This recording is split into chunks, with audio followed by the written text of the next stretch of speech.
All right, welcome back to American Sunrise. I'm Dr. Gina. Thanks for joining us this morning. We invite you to hop on over in our conversation on YouTube, Getter, and Rumble. We'd like to take it to the chat. You agree, you disagree, you have another idea. Put it all in there. We also like to talk a lot about food, I'm not going to lie. It is now time, though, to take the political pulse of America and the beat today. The Trump administration made a bold medical announcement linking the common pain reliever Tylenol to a possible autism risk for unborn children. Officials also are promoting L-Leucovorin. It is a vitamin-derived drug as a potential treatment that's shown promising improvements in speech and understanding for some children with autism. President Trump and his health team say they're relying on gold standard science, but critics warn the research is still in very early stages and could mislead expectant mothers. With autism numbers rising dramatically, this push could change how America thinks about prenatal health, medication use, and the promise of new treatments. For more, let's bring in Dr. Peter Hillgartner. He is the COO for the Foundation for Integrative Medicine. It's good to have you, Dr. Hillgartner. We had Dr. Thorpe on earlier from the Wellness Company, and he said he feels like, okay, maybe the Tylenol has some maybe it primes the pumps, but that it's the vaccines that he's really concerned about in childhood. And he's concerned, I think, that this is a bit of a smoke and mirrors kind of a thing.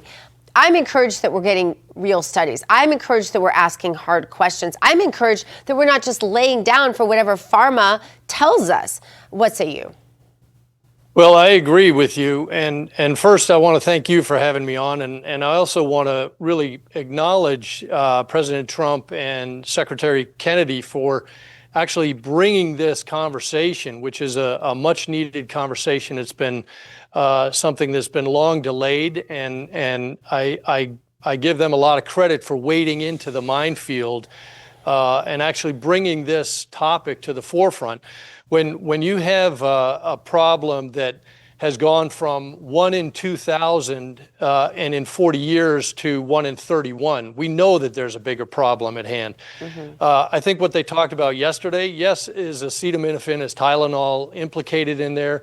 Certainly, because it depletes glutathione from the body, which is your major antioxidant, which helps the immune system function.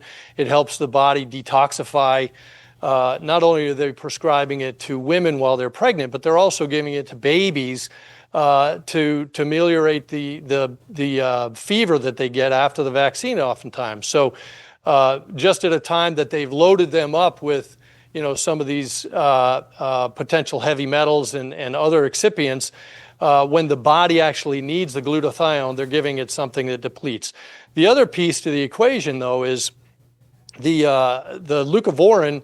That's going to be a short-term symptomatic solution. What we need to do is we need to pull the lens back and look at much broader perspective of the problem. My wife and I have been involved in this sphere for almost 30 years now, in particular her work in clinical nutrition. What we don't hear spoken about enough is the foundational first principles of, one, we've got to feed the body the right fuel, the right building materials. 2, we've got to reduce the inflammation. And 3, we've got to detoxify the babies. The other issue that we have, Dr. Gina, is that the first 2 years is really where the brain is developing the most that it will develop in your entire life. So during this critical phase, not only are we inducing a bunch of potentially toxic things, but we're overloading the system when the detoxification pathways, when the immune system is still building, and that creates a lot of problems. So I think from pulling the lens back into a 30,000-foot view, I applaud the efforts, and I applaud the effort that the NIH has stood up. They have an entire branch that they're going to be moving into, the exposomics.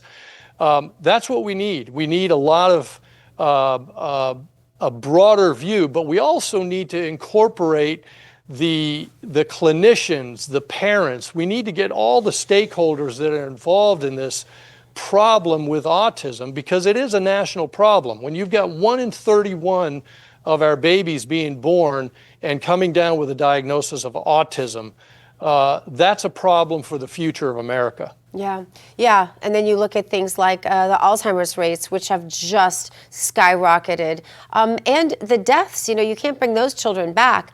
I'm in the process right now of detoxifying a puppy from a vaccine, if you can even believe it. And that's a whole thing.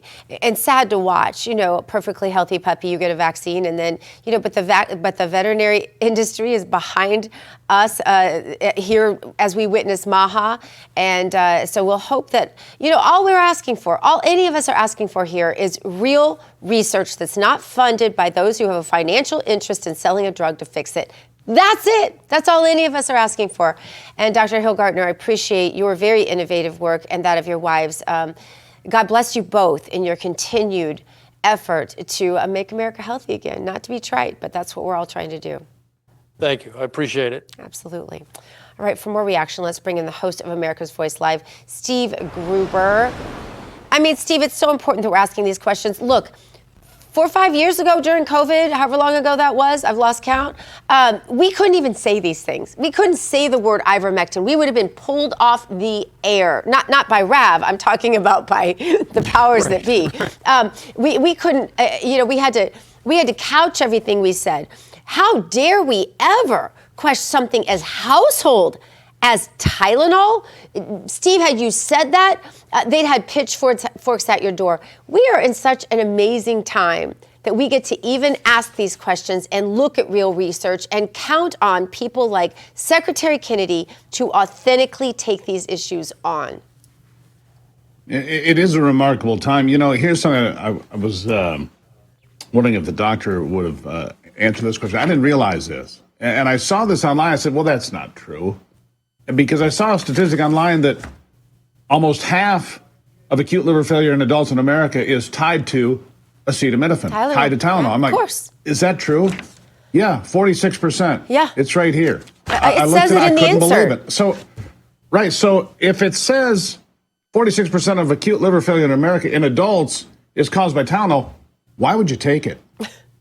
Honestly, there are alternatives, right? Why would you take it? And why would I consider it safe for my unborn child if it's going to cause acute liver failure in adults? We know it crosses the placenta.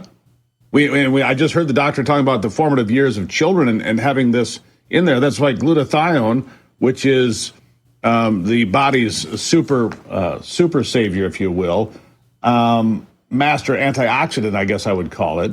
And so when that runs out, damage happens. Mm-hmm. It doesn't take a scientist to look at this, but I'm looking at all these people online saying, well, they first diagnosed autism in 1911, and Tylenol's been around since 1955. Okay, and every single drug that's ever been pulled from the market was once labeled safe and effective. How about you let that sink in for a minute? Every single drug ever pulled from the market was once labeled safe and effective. Yeah. Look, it's worth asking questions here. Yeah. If I'm a pregnant woman today, I'm not taking Tylenol. Yeah. I'm not.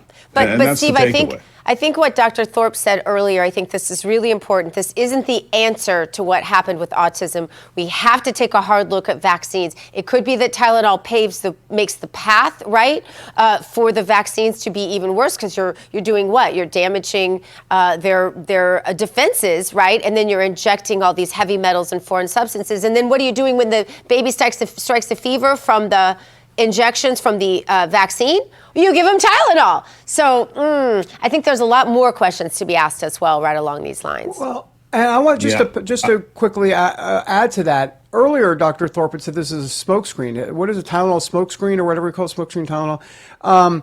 But help me understand that, because he was saying that this is more about the vaccines. Okay, that I agree.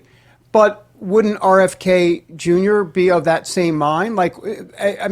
It's not like the Biden administration's in charge here, and I get it. It's the CDC, it's deep state, got a lot of actors there.